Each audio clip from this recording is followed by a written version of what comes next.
They say when it rains, it pours, but in September, that rain is a deep, bearish red. Bitcoin, crypto, morning tea. Hey. Good morning, everybody. My name's pianomattyb. That is Scaramucci's. This is your morning TA. A brief glimpse into the crypto markets where the sun's shining, where the winds blow. All the humble opinion of this piano. Zamboni bringing the down. The FOMO index has dropped to 40 from yesterday's 42. Bitcoin dominance is 48.7%. 24-hour volume is 20 billion. The overall market cap is 1.03 trillion. Give or take 100 million.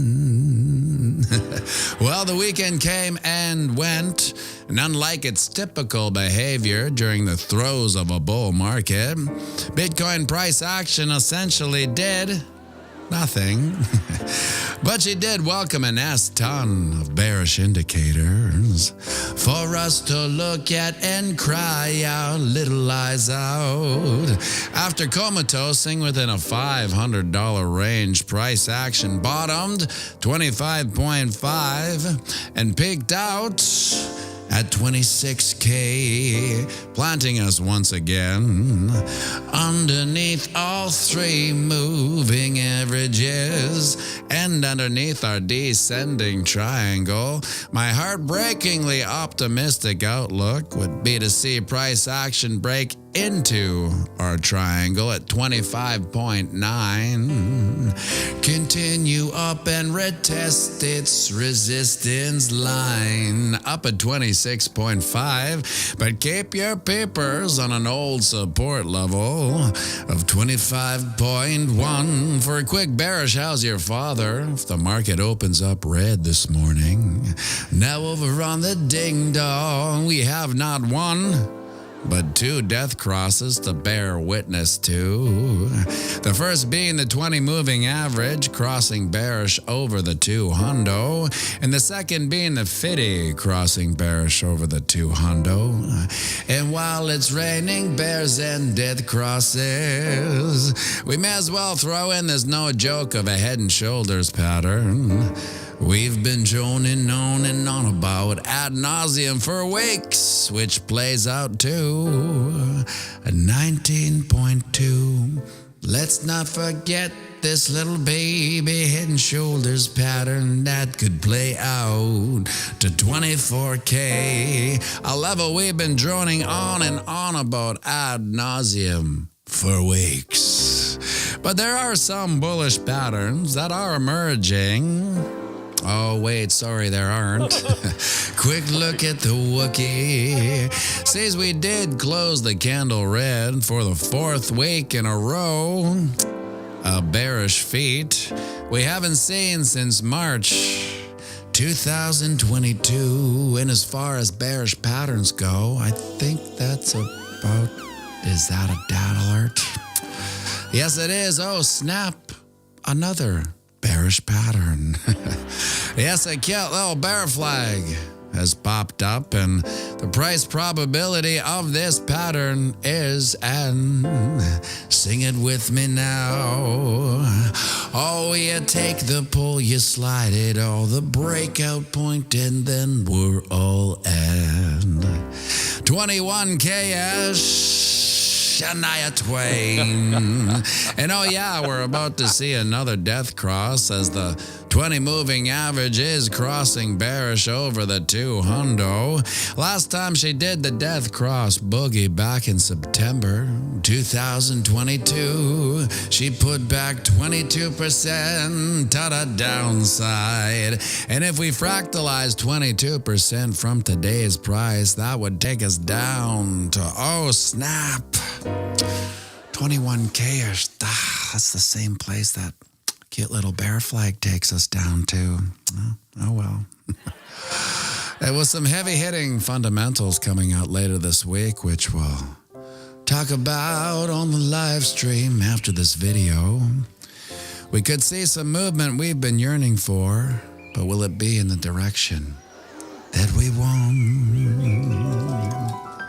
Would you look at that, my friends? The sun's up. It's another beautiful day here on planet Earth, a day none of us are guaranteed. We're not guaranteed these days, but we're lucky enough to have them anyway. So get out there and knock 'em dead. And remember, we're playing the same game as our psychopathic elected leads. That's right, it's the long game. So zoom out and have a fantastic day. And we'll be going live right away, so grab yourself a cup of coffee, join me for a quick one, and sing it with me now. I'll run the banks of boom to spang, Bitcoin, crypto, morning tea. Hey, whoa, cha-cha-cha-ching.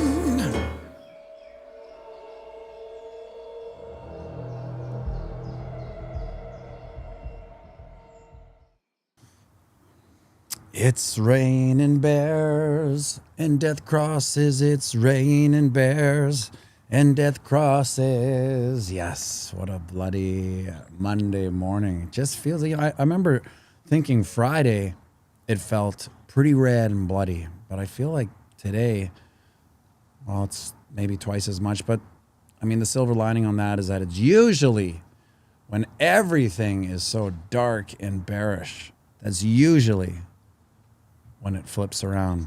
Doesn't mean it will today, but I mean, that's the only thing we can really hope for. With all those bearish indicators, that was probably maybe the most bearish video I think I've ever done.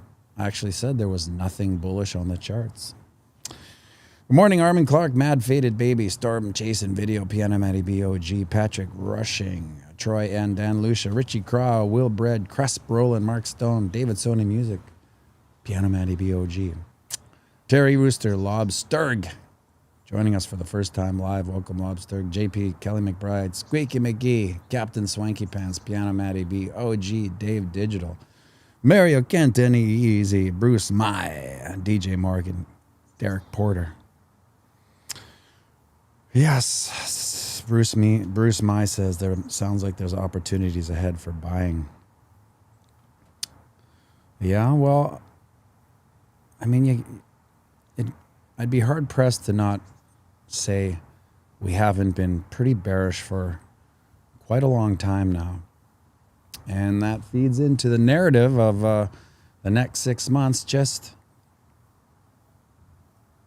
you know, kind of going down and down and down. Abi Dewan, where is historical norm? Well, I was going to bring historical norm out this week and talk about the death cross, the daily death cross, but I already did. I forgot I did. He actually talked about it.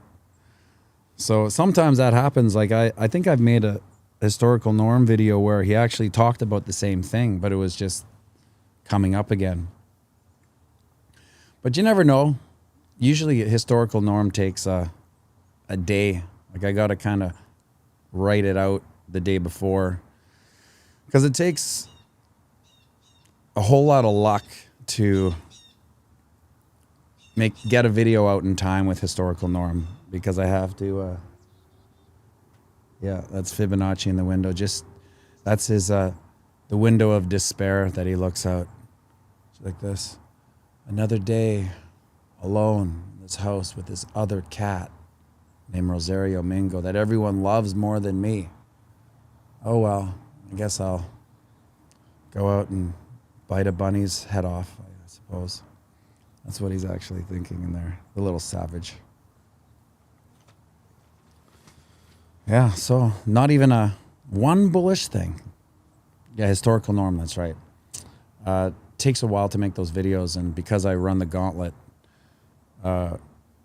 basically a 3-hour window to get these videos out, that historical norm thing's got to be, I have to have it ready to go because I can't really cut and paste it. It just has to be this window where he's talking, and then I got to go into Ableton and record his voice over the video without seeing the video. So it's dicey, but I like it. It's fun. I mean, it's a very challenging video to make with the things going on all at once. But that's why I do it. If it wasn't hard, I suppose I wouldn't be doing it this much. Croatia. Who's from Croatia? David Sony Music. Mad Faded Baby. Why two pianos? Yeah, so if you missed the live stream on Saturday, we had what's called the Banjo Bowl here in Winnipeg, whereas our neighboring province, Saskatchewan, there's a little bit of a rivalry, I suppose, between the Winnipeg Blue Bombers, the CFL, it's not NFL, CFL football team, and Saskatchewan's CFL football team. They have a rival at the end of September. Winnipeg plays there, and then a week later, the Labor Day Classic it's called, then a week later they come here and play the Banjo Bowl. And people lose their ever-loving minds over it. And on Saturday, it was like the walking zombies from the Bomber game. They were just so wasted. Some guy came up, and I think he was on, it was beyond drunk. I felt like he was on some sort of weird drug, like maybe edibles. Because he was like, why is there two pianos? Why is there two pianos? And we explained it to him. Then he walked away, and then he came back again.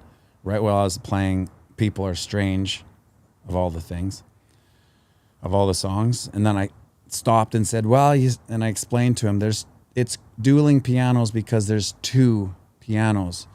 And so in order to be called dueling pianos, you would need two pianos to be playing, not simultaneously, but at least I play the drums when Kyle's playing piano, and Kyle plays the piano when I play the drums, or he plays the drums when I play piano. So it's not really two pianos going at once, so to speak, which maybe confused the little gaffer.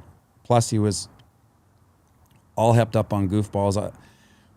When I used to go to the Bomber games, which was very rare, I probably have been to two my whole life, and I was dragged there for sure.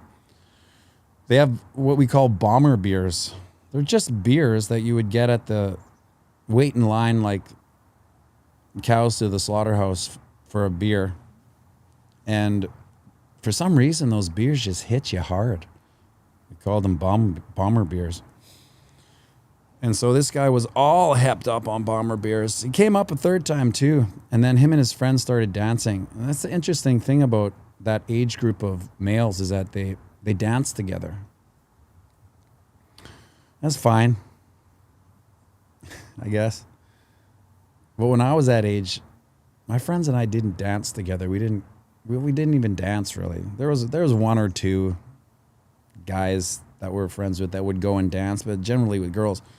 Not with us. We wouldn't, the three of us, hit the dance floor together and dance, no matter how many Bomber beers we had. So some fundamentals coming out this week. We have Wednesday, the CPI Don't Care.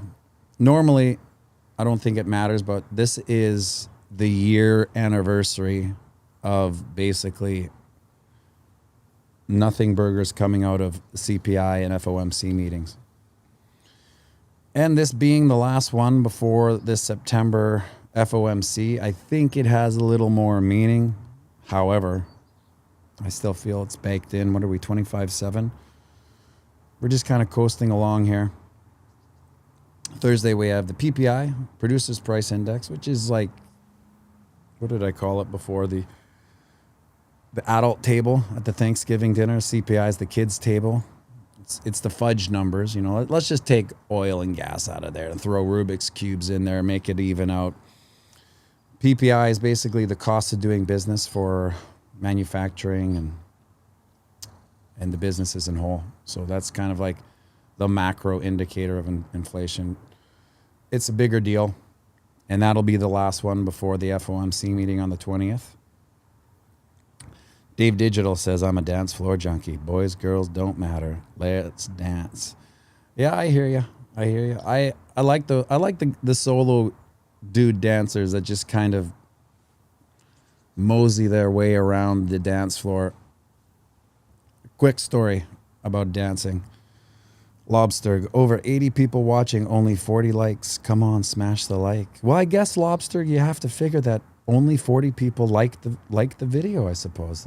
That's what the metric's telling us. I played a gig for this oil and gas company about maybe 10 years ago, I guess. I don't know. I can't remember anymore. There were hazy days, a lot of Bomber beers back there. Oh, people are hitting the likes. Thanks everybody. And while we were playing, there was the son of the owner of the oil and gas company apparently took dancing lessons his whole life as a young man. Like, he was probably 15 or 16. But man, could this guy dance, and all those weird kind of swing dancing things that you see on TV. And there's a bunch of girls his age waiting in a circle with bated breath for this guy to pick one of the girls, because he was just randomly picking girls. It was like John Travolta in Grease Lightning or something, just picking the girls. And they were like, and he would whirl them around, for about 1 minute, put them back and grab another girl. It was unbelievable to see. And at that moment, the kid probably looked at his dad and gave him a thanks, Dad. All-knowing look. It all came together for that guy. He had the pick of the litter, so to speak, because of his dancing skills. Why was I talking about guys dancing? Oh, Dave Digital is a solo dancer. Yes. What else is there? 9/11. How many years has it been? 22 years? Captain Swanky Pants. Yakima, Washington State. Did I get that right today? Yakima. I've tried to explain to my two sons, chicks dig musicians and or the dudes that go out and actually dance. You're right. Now, the caveat to chicks digging musicians, Captain Swanky Pants, being a musician all my life, is that their fascination with musicians and what they like about it initially is what they end up hating about it in the end. So girls seeing guys playing in a band, I guess it's attractive to them when they're on the prowl, so to speak. But then once they lock that stuff down, they don't like the guys going out and playing music anymore in front of other girls that would like to lock that down. So they start pressuring. That's why a lot of musicians end up kind of capitulating to the girlfriend and quitting music, just because it's too hard to handle the relationship and the pressure. So yeah, I have a rule of 5 never dates that I tell my nieces. They're 14. Beautiful, beautiful girls that are going to come up against this as they get older. The 5 never dates. 1, musicians. Never date a musician. 2, bartender. Never date a bartender. 3, never date a model. 4, never date a actor or professional athlete. And number 5 is the wild card, but never date an emergency worker, like a fireman or a police officer or a ambulance driver. Now, the first 4 are never dates because they live in a world of female abundance. So they are constantly inundated with variety and options. So it's a hard life for a girl to be with a guy with lots of options, unless the girl's super chill and cool. And we know how rare those are, right? So the 5th one, the emergency worker, I always say never date, because they end up being kind of immersed in gallows humor and dark. They see the dark side of life. They see a lot of things that most people won't see, and then they come home and I don't know, how do you see some of those things and then come home and just be like, what's for dinner? They end up having a different take on life, a more kind of living in the moment, devil may care, you only live once type thing. So they end up, it's a little bit of wild card for those emergency workers. But the first four: musician, female abundance; bartender, female abundance; professional athlete, actor, female abundance. What was the fourth one? Model, female abundance. So it's an most men don't live in that world. Most men live a life of quiet desperation, thinking that they get lucky if they, if a girl finds them. Dave Digital reporting for duty. They say they get lucky if someone finds them attractive, but those never dates are used to women, throwing themselves at them. So the value of the currency of female attention is very low. So they're kind of hard to lock down. Now, I don't remember why I was talking about that either. The 5 never dates. So we're talking about musicians. Used car salesman, female abundance, Captain Swanky Pants. I've known a lot of used car salesmen because of the auction. They're interesting. They're all interesting. They all share a certain personality trait as well. Usually funny. Usually a good sense of humor. A slight dark, twisted sense of humor. But they're all very realistic. Where's the piano? Jordan team. Where's the 2 pianos? Back to 9/11, 22 years ago. Where was I? I was in Winnipeg. I was living in an upper duplex with my bartender. I was a bartender at the time. My bartender friend Rod, and my sister phoned me at, 9 o'clock in the morning. She's like, turn on the TV. At that point, we still basically had one TV in the house. I feel like now every kind of room, bedroom, kitchen, TV, or a living room has a piano, has a TV in the room. But back then there was living room, TV. We all watched it. We all, kind of had to watch what everyone wanted to watch. And so, tuned in. I was like, holy smokes, look what's going on there. I had an ex-girlfriend who was actually living in Manhattan. So I gave her a call. She's like, yeah, I'm just watching it now. It's crazy. So that's where I was. I'd just gotten off the cruise ship too, about 2 months earlier. So I was still in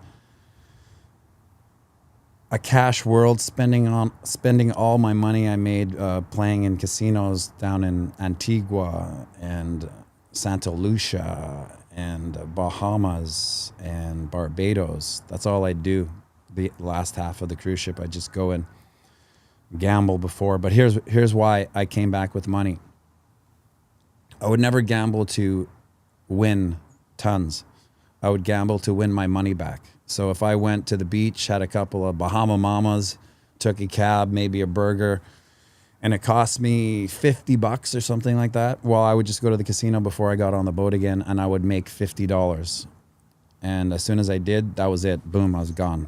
So I just made back my money, and I generally always did that. It was only lucky because I was playing 6-deck Blackjack, and that's just a sucker's game, really, because they cut a third of the deck out, so it's hard to count cards, even though they're actually physically doing it. Whereas now it's just this endless kind of automatic shuffler. What else do we have on Wednesday? What was I watching? Oh, yes. FTX apparently, correct me if I'm wrong, if anyone has bigger insight on this, they may be dumping a bunch of their Salana and or Tether and or Bitcoin on Wednesday. So will we see a drop? Well, if 200 million gets sold and people are aware of it, especially the developers on Salana, because I feel like they might be in the know, we might see a pre-sell off on Tuesday. Didn't it already kind of tanked a bit? It's under 20, it's at 17. So is that the baked in price of Salana for now? I don't know. Captain Swanky Pants, gambling is just another job. Going to the casino for success is just work. That's a good way of putting it. Because that's what we did. Rod, the same guy that I live with at 9/11, we were also bartenders together. We were also the double deck card counters for that 6 months. If you remember the last live stream, I talked about my life as a gambler. Him and I would count cards and play double deck. And double deck is 2 decks instead of 6, and it's manually riffle shuffled. So it's a human doing it, so there's human error. They don't always shuffle it perfectly. And they do 2 rounds. So you can actually get the card count generally in your favor. And we would play the whole thing, six positions against the dealer. But we didn't play basic strategy either. Because, well, the house doesn't play those rules. So you're kind of taught to play basic strategy, and I get it.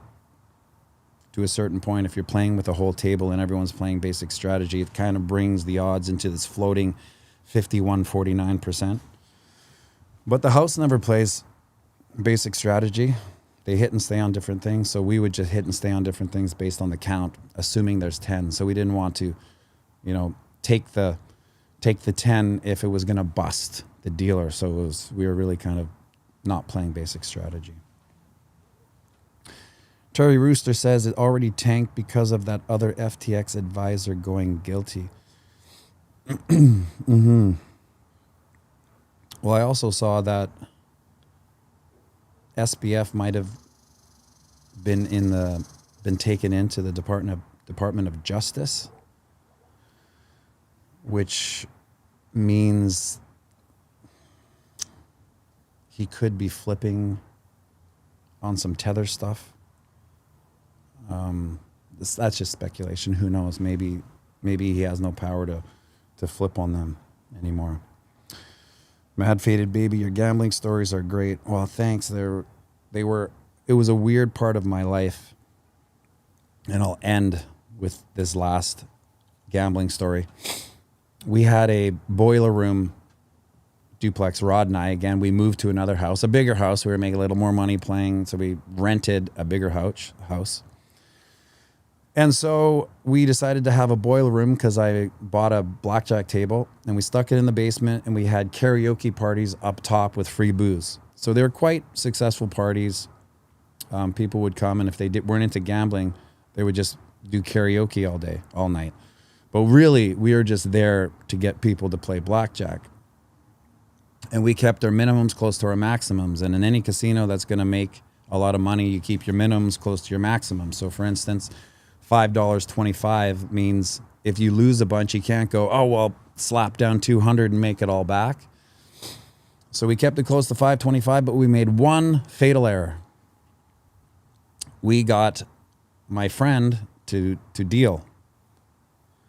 He was a blackjack dealer at the casino. And we told him, it's 5 to 25.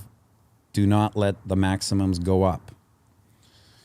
So what happened is a friend of mine who was at the time a very successful candy maker, had a candy company. And he came, big fan of gambling. He came and started playing, and he initially lost a lot of money playing the blackjack table. So he left, went to the bank machine, and got a bunch of dry powder, you might say. And while he was gone, my friend, the dealer, who also brought his would-be girlfriend, or a girl he was trying to impress from the casino he worked at, to let her deal while we were up singing or whatever, playing karaoke. We wouldn't sit there and watch. But he didn't tell said girlfriend to keep the minimums and the maximums at 5 and 25. He just forgot. So she started dealing, he started drinking, and my friend came back with a whole bunch of money and just casually said, hey, can I play $100? And of course the girl was like, yeah, okay, sure. What does she know? Like, No one told her what the minimums or the maximums were. And then he got on a heater and he essentially wiped us out. He took all the winnings, and then I think we had to still come up with maybe $1,000. It wasn't like life-changing, but it was still put a damper on our successful boiler room up until that party. Plus, we had expenses, right? So we had to buy all the beer and all the booze and everything like that. And we had a cleaner that we'd come and clean the house after. So it was a money-losing party. And I think right around there, our backer, the weed grower, we went to the casino and he lost it all. Remember, he said, I'm going to try it. And we said, we highly suggest you don't do this. We have a system. Please don't screw up the system. And he didn't listen to us. And he went and he took about 10K, 1,000, 1,000, 1,000, 6,000 on one thing. Duck, duck, duck, duck, duck. Blackjack. Lost it all. 4, 1, 2, 3, 4. Duck, duck, duck, duck, duck. 20. Boom. Lost it all. 10 grand left. And we never saw him again. We never saw him again. And up until that day, we saw him every day when we worked at the bar that we were currently working at. So that dropped off. We lost the money at the boiler room party, and we just kind of stopped. That was it. I guess you might say at that point, we got on with our lives, kind of. I don't think, it took me another 15 years. Right after that, I started playing poker, so it's not actually a correct statement. Well, here he is. What's with the low energy, my boy? You don't want to go to school? Yeah, I want to stay home. Okay. We're just going to do a live stream. Can you say if you're bullish or bearish? Bullish. Bullish, okay. Well, would you mind singing out the good people before we go to school? Game as our psychopathic elected elites. That's why it's a one game. So sumo and have a fantastic day. I want to make a boom to spank Bitcoin, crypto, morning tea. Yay! Now, would you mind singing? Ray Run says Duke's the only bull here. Can you do the skibbity toilets thing? Skibbity dom dom dom, yes yes. Skibbity dom dom. I can't do it. Hey, continue. I won't affect it. You don't want me to beatbox with you? Yes, skibbity da boom nip nip. Skibbity dom dom dom. Yes, yes. Skibbity da boom nip nip. All right, thanks for tuning in, everybody. Well, let's hope it doesn't continue red today. Looks like it's pumping up a bit over 25.7. Who cares? That's nothing. Anyway, have a great day. Thanks for tuning in. See you tomorrow. Make sure you like and subscribe and share this video with someone you think might like it too. All right, dip.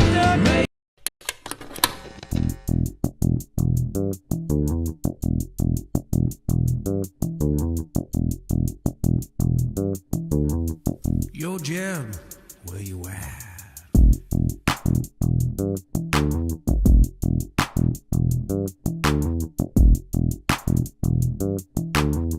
Yo, Jeb, I said, where you at? I took a minute now, I'm at the better end of all of it. The day I wanna quit will be a bitter one to swallow. Cause I'm in it when I said I wasn't really into audibles. I guess you gotta call them when you're under with the bottom. And it's stacking up against you with a pity. But they gotta give a nod to me. I'm running with the best and they kinda make a profit off of everything you told me wasn't possible. So why would you continue with the narrative and not admit I'm something incredible? Look of a general, hit him with the end of a shovel. They wanna forget it, I put him on the ground and I get up and open up the pit of my stomach to remind I am insane. I am insane. I am insane. I am insane. Time. Took a minute now, I'm at the better end of all of it. The day I wanna quit will be a bitter one to swallow. Cause I'm in it when I said I wasn't really into audibles. I guess you gotta call them when you're under with the bottom. And it's stacking up against you with a pity. But they gotta give a nod to me. I'm running with the best and they kinda make a profit off of everything you told me wasn't possible. So why would you continue with the narrative and not admit I'm something incredible? Look of a general, hit him with the end of a shovel. They wanna forget it, I put him on the ground and I get up and open up the pit of my stomach to remind I am insane. I am insane.